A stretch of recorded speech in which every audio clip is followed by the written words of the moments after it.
All right, you don't not have bone cancer. What a title, right? So I figure it's time that we start off this whole cancer adventure and kind of explain the beginnings and what was going on. One of the reasons I'm doing this is because by far one of the most helpful things that happened during those early days, other than the support of all my friends, was talking to people who had been through the same kind of thing. And we'll get more to that in a little bit, but a lot of the times I was thinking about this stuff or trying to figure out what was going on, it was the middle of the night and there was nobody to talk to. It was 2 o'clock in the morning, there was nobody to call. So if you find yourself in the middle of the night looking to talk to somebody who's been through this kind of thing, maybe this video will help out. So let's talk a little bit about how the setup happened. Life normal, everything's going on, kite surfing, my shoulder. I thought I tweaked my shoulder a little bit. And then what happened as COVID was just getting started, I was building this giant staircase in the living room, and I thought I had done something extra special to my shoulder because I got to a point where if I tried to do like a dip to move forward, like push myself off of a table or the bed or whatever, my shoulder, it wouldn't give out, but it hurt a lot. So that was in February. Fast forward, I built the stairs, did all kinds of stuff. I'm still kite surfing. I finally get to June, and I get to the point where I go to raise my arm, and it hurts. I was like, I have all this medical insurance. I pay for all this stuff. Why not at least go get it checked? And so in typical fashion, when I decided to get it checked, I made a whole bunch of appointments. So the usual doctor I would go to wasn't available till the following week. I found another doctor that I could just walk in. They happen to have x-rays and things like that. So I walk in, I met this new doctor, and he starts, we get an x-ray, and he starts talking to me about what he's seeing. But I'm not really listening at this point. And, this is on me, I get it. But I've broken enough bones, I've done enough tears and things like that where I'm always just fascinated to look at the x-ray. And so I was looking, this is the x-ray that kicked it all off. I was looking at this x-ray and I was looking to see if I could see anything that was broken or whatever. And again, this is where medical experience comes in, right? He starts talking, I'm still not listening, and I hear blastic and this is concerning, and he's not even pointing at where the connection point of my shoulder and the where I feel like the rotator cuff tears. He's like talking about my bone. And so I went, hold on a second. I came back to earth and I started listening. I said, look, the stuff that you're saying, it kind of sounds pretty freaky, right? It kind of sounds like a big deal. And he's like, well, it's not normal. And it might be a big deal, and we won't know until we get the MRI. And the problem is, in a quick summary version, if you look at this x-ray, again, seek medical advice, right? Bottom line for all of this stuff, but it was still fun for me to learn this stuff along the way. You can kind of see like the dark spots in the shoulder area where it almost looks like clouds. Usually, a nice, good, clean bone, it's a consistent color. For example, again, I spent about 3 weeks learning to become a doctor as I learned through all this stuff. So again, listen to your medical advisors. But I still learned a lot. And in this particular case, I learned that this was a bad x-ray. So I went home with 2 pretty scary words written on a document and an MRI appointment for the next day. And the overall delivery it wasn't awesome, right? And it was, there were none of the usual stuff. And of course, what did I do when I got home?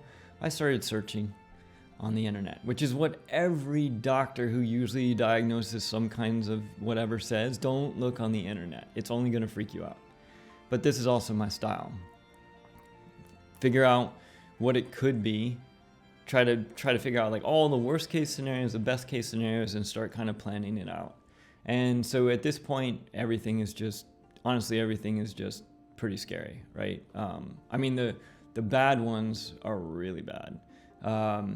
And the good ones are, I don't know, I couldn't really find the good ones. And so the next day, I went to go get my MRI. I got the MRI, and the thing that, if you don't know this already, anytime you go to get any kind of medical imaging done, you can request to get the actual images out. You can get a CD or a DVD of your x-rays or your images. And I always get those because if I need to go show them to another doctor for a second opinion or whatever, I like to have those.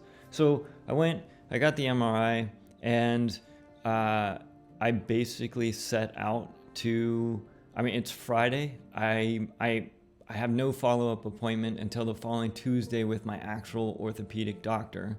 But at this point, I'm sufficiently stressed.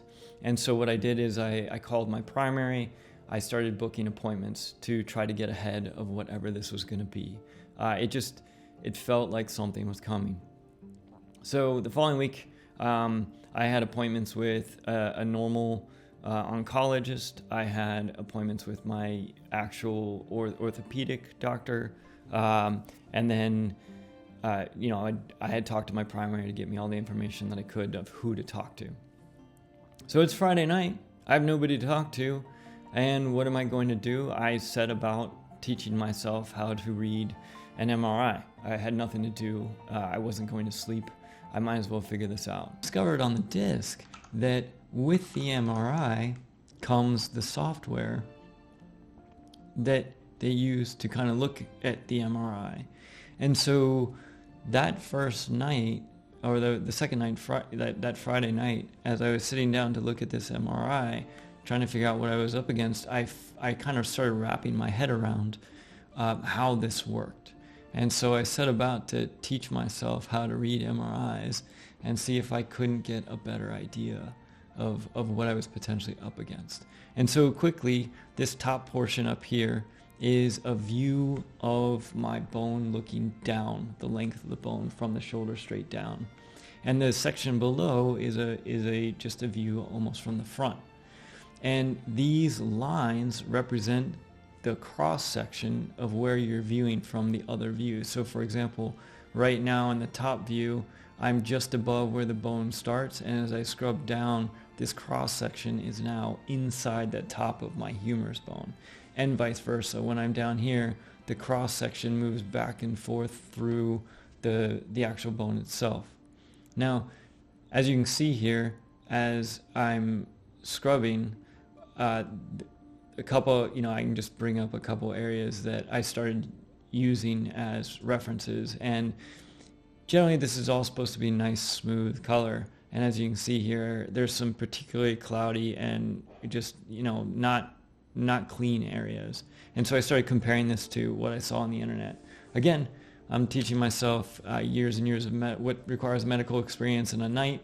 But the other thing that I noticed was as I was going through this is I was kind of looking at, I was still looking at bursitis and a few other things. And so it's funny that first night or second night now, I actually wrote down my prediction on what I had based on what I had discovered on the internet, and just poring over the pictures and comparing stuff.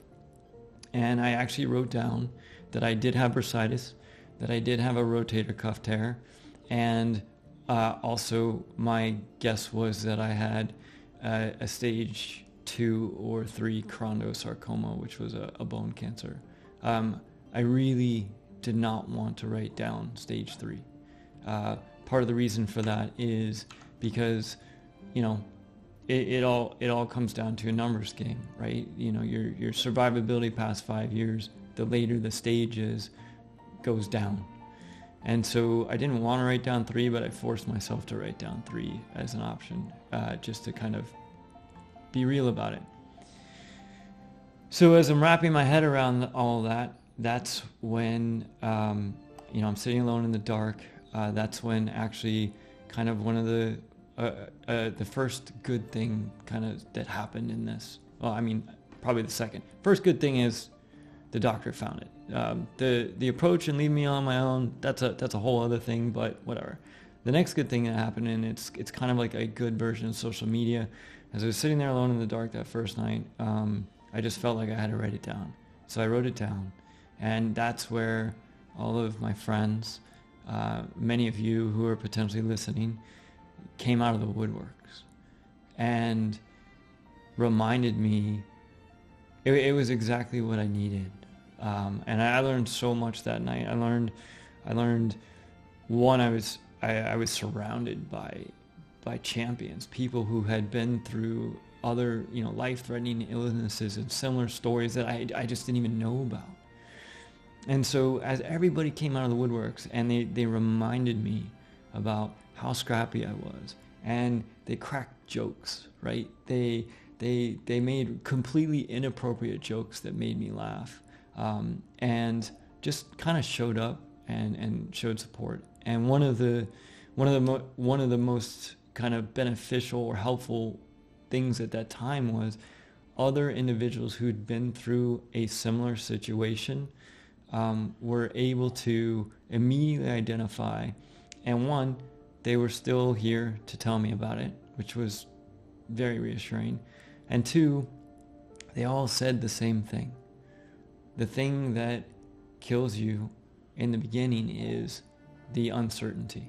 Without a doubt, everybody said the same thing. It's the uncertainty that gets you.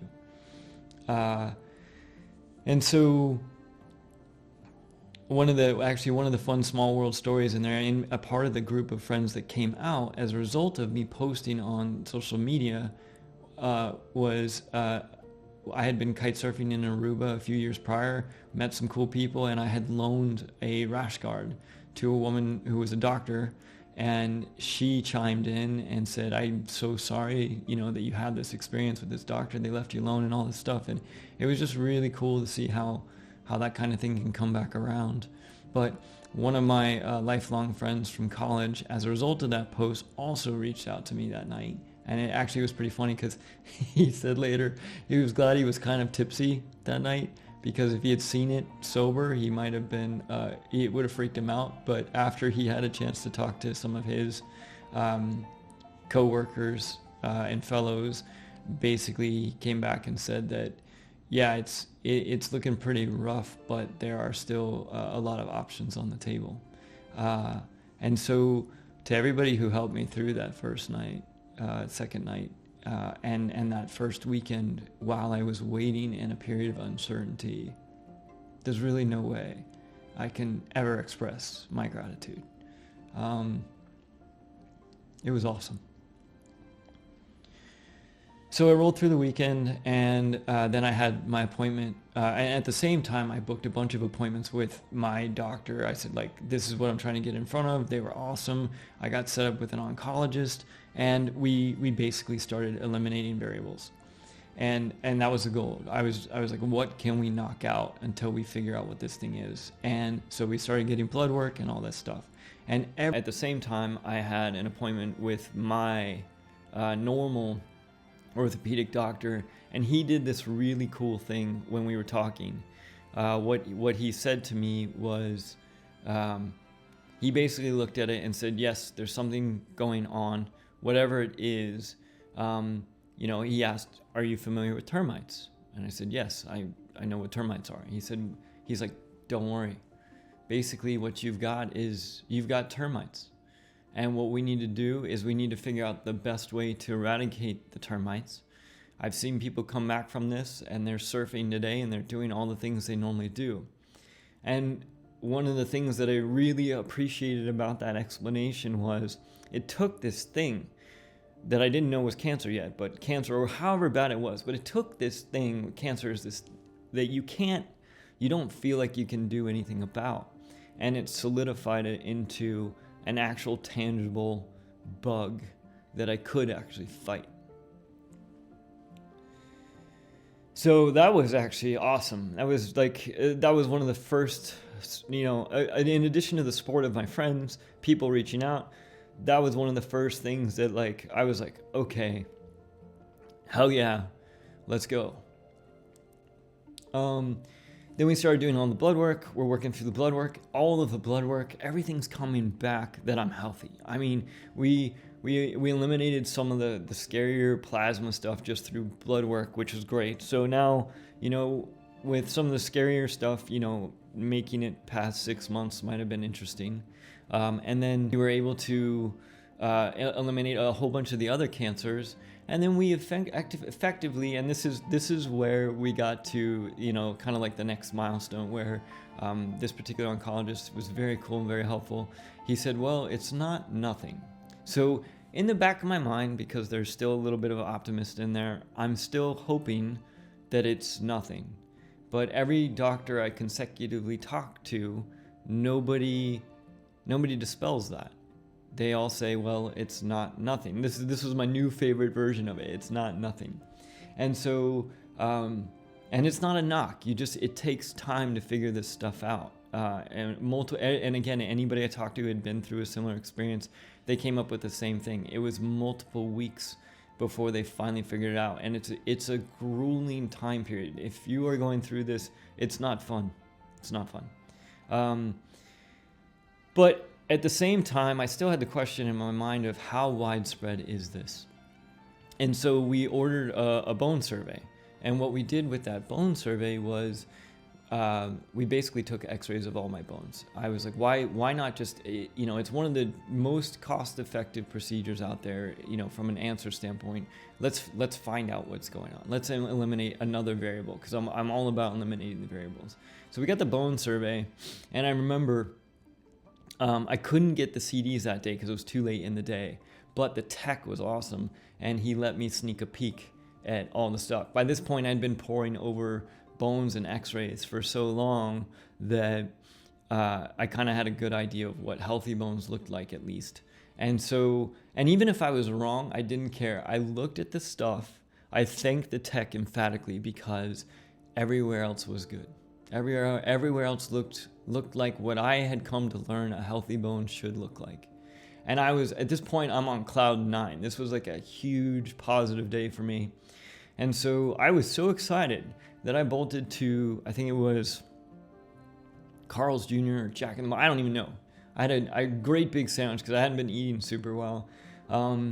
And I started heading home. I was just so excited that I completely forgot I had to do a whole bunch of blood work. I got 45 minutes towards home, turned around, I had to go back to go get the blood work to eliminate a couple of last variables. But again, I was on cloud 9. Now, another thing, because we're kind of coming to the end of the first part of the cancer adventure, a couple other things happened when this started. I decided that I was going to do everything I could to get as healthy as possible. I mean, I still was generally physically fit in general, but I was running every day. I was trying to maintain my weight. I was trying to be healthy, to give my body what it needed to fight whatever this was going to be. And so that's why the Carl's Jr. was huge, because I hadn't felt good enough to have like a legit, I know that's not healthy, but I hadn't had enough to have a legit healthy meal in a while. So anyways, that was the end of the bone survey. That was like a good milestone, but we got to a point where this particular oncologist, who was amazingly helpful, said, at this point, we need to get you to a bone specialist.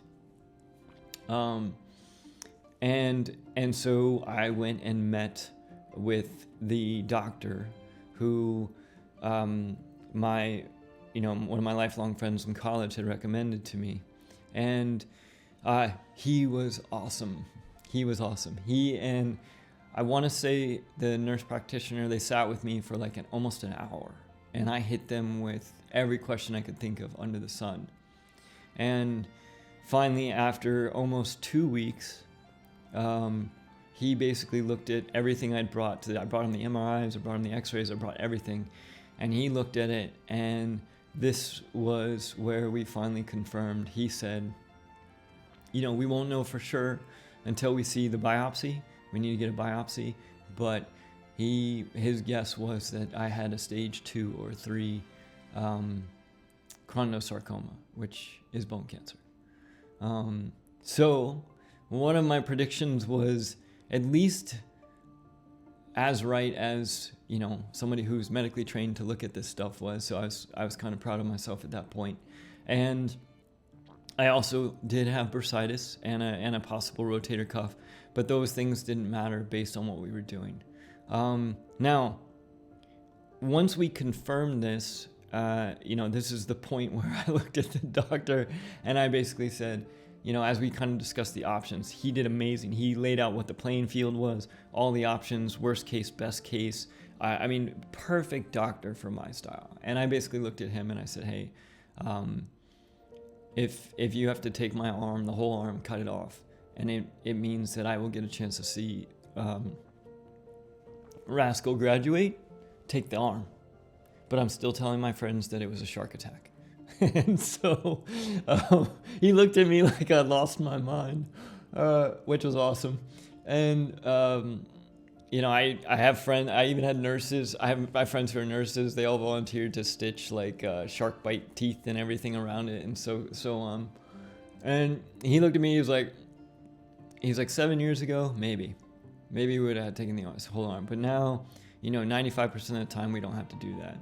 And he kind of laid out what my options were going to be. But we're going to actually take a pause here because I don't want these videos to be very long. But in the adventure, we are now finally at a point where somebody has confirmed they believe that I have bone cancer.